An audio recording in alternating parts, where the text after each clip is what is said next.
Organized labor. It is the backbone of American society. It is the foundation of America's security. When you look at the decay in American life, in the American middle class, in American politics, it ties directly to the beginning of the decline of the labor unions in America. The labor unions are the only asset, they're the only organization, they're the only institution that represents the interests of human beings against the interests of capital and machines.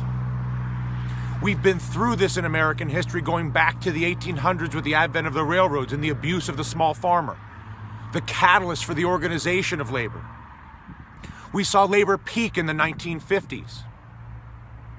Arguably, we saw America's politics also peak at that time.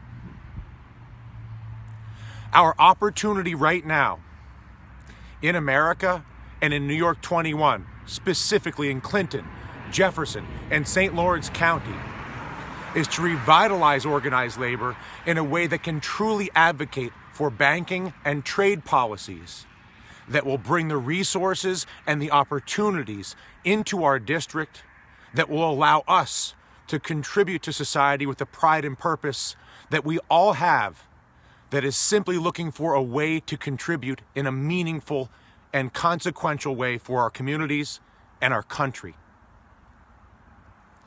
Our broken politics are at the root of the decay of a culture that makes decisions at the expense of human beings, who sees human beings as a liability to be managed rather than as an asset to be cultivated to contribute.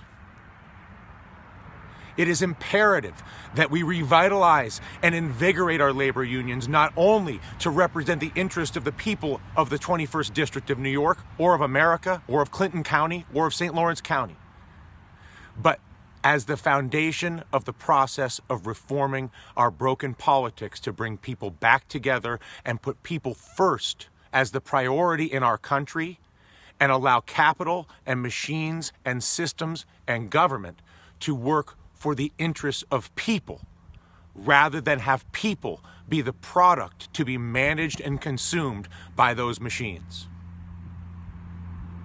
We can fix this simply by putting people first, and the labor unions are foundational to advocating for the strength and prosperity that's at our fingertips as we organize and look to the future to go not where we don't want to be, but rather to exactly where we want to go.